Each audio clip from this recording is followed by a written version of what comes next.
What it do, homies? It's your boy Dave, and I'm back today. We continue in the Nightmare series. This time we're checking out Dreamcatcher PIRI or PIRI. I'm not really too sure. Let's go ahead, shut up, and turn it up. Starting off with that deep bass, nice. You know, a lot of you guys was wanting me to check this one out, right? Especially when I called a couple of the ones that I've heard my favorite. But a lot of you was in the comments saying, oh, wait. So I got high hopes for this song. Y'all done hyped it up for me.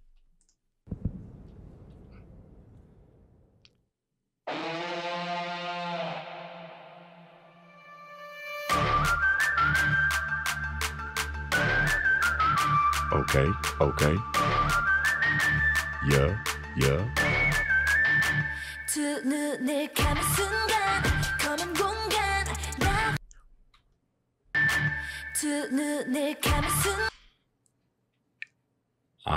I'm not too sure if that was a transition or if it was just inverted colors. Because if that was a transition, game over, bro. If that, hold on, I gotta know.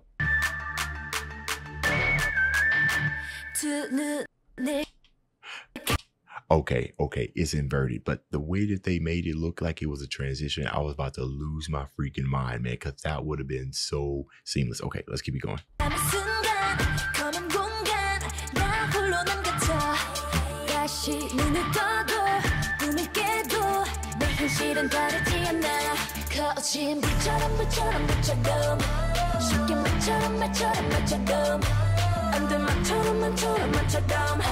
뭐 시간이 더 해결해주겠지 끝없이 반복되는 지금 길을 잃어 헤매고 있지만 너에게 닿을 수 있다면 피리를 불어라 I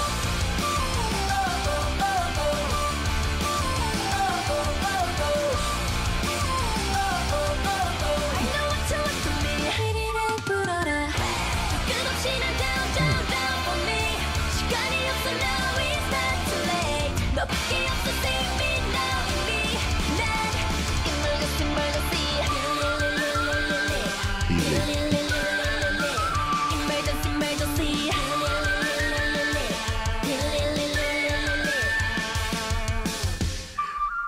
Yo, guys, tell me, why does that whistle melody sound like something? It sounds oddly familiar from something that I've heard. Sorry. I think it comes from another rap song, not the entire melody, just like the first half of it. Also, at the beginning, the 808s, what was going on, they were sliding, man. At first, I thought this might have been like one of the more hip-hop oriented, you know what I mean, songs. Although since they playing it a lot more, it seems like this is a little bit more hip-hop kind of trap drums oriented, which surprised me. You know, I know Dreamcatcher is capable of just, you know, genre mashing, but that was probably one of the hardest intros by them. Like they just not emotional or something like that, or captivating, just pure hard. Like especially how they kind of came in with the dance, they came in with the singing, the whistling. It's almost like it's like one of those, like the whistle, the melody, I think kind of like reminds me of they're talking about like being lost and everything, and the whistle, the way that it's kind of mixed, makes it sound like like there's a lot of reverb and stuff in there, like you're in there alone. It's so mixed above everything else that's going on, and the song is so dominating.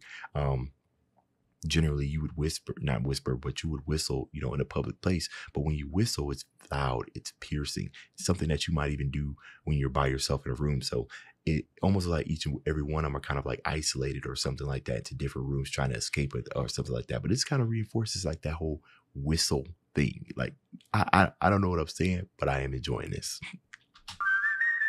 Oh, I thought she was in a singular room. She's moving in between rooms. She's looking for an escape. Okay.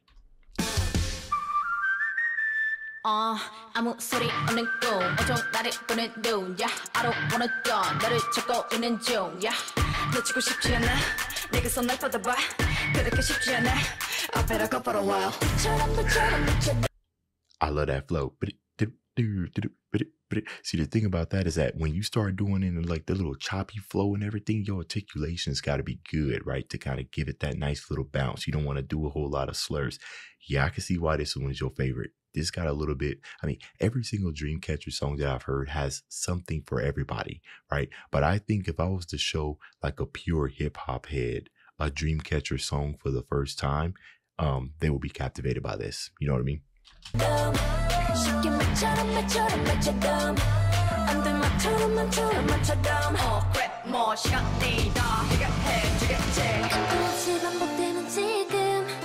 아직도 난 헤매고 있지만 네가 꼭 그럴 수 있도록 피리를 불어라.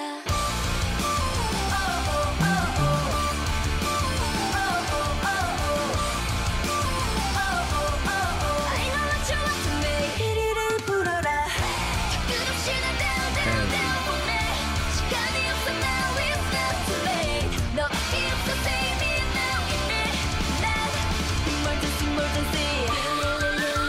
So I'm gonna tell y'all this right now. At first, you know, I think the intro of the song kind of spoiled it a little bit for me, right? Because when the drop came, I wanted them to carry on that same kind of like that hip hop mentality and everything. But they gotta stay true to like I know they're not purely a K-pop group, but for all intents and purposes, if I believe that if you looked them up, like what type of genre they belong to, it will be K-pop. They just do a fusion, right? So it's kind of hard to place them.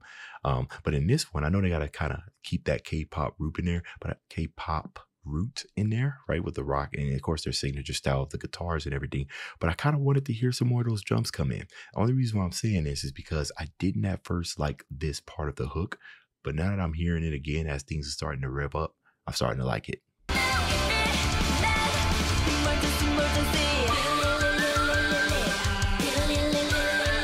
The live drums.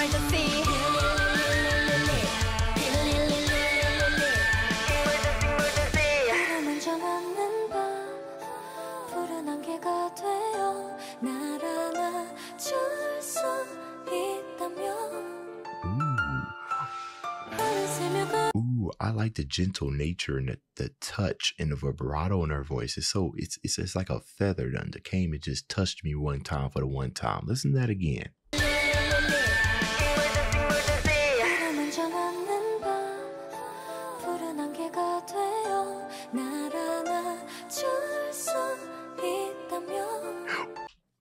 That vibrato is like so heavy and soft at the same time. Oh, that's beautiful.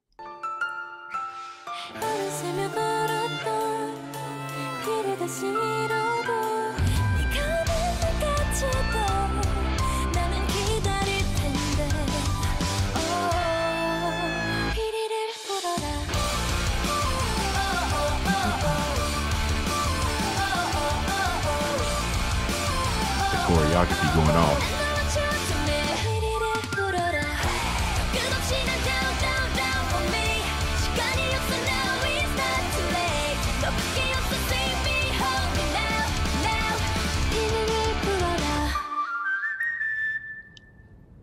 It's like they're all trapped in there. Yo, y'all need to tell me what PIRI means, right? I don't know if they have it down here in the description. This one's definitely one of the more rock-eccentric, more head banging one out of the ones that we've heard, right? This kind of took like a sharp departure from Sinister and something that you could really jam with, which is crazy, right? Because it's like out of the entire series, Dreamcatcher is aware that not everything needs to have like a super sinister sound to kind of get that sense of nightmare, right? Sometimes it's rage, you know what I mean? And this wasn't necessarily rage. This was just an absolute banger, something for us to jam out to. But I can see why it's a lot of you guys' favorites. Okay, it definitely earned a spot in the top 3 out of the very little of Dreamcatcher's discography that I've watched. All right, y'all. That's the end of this video. If you enjoyed the content, leave a like and subscribe. Dave's out.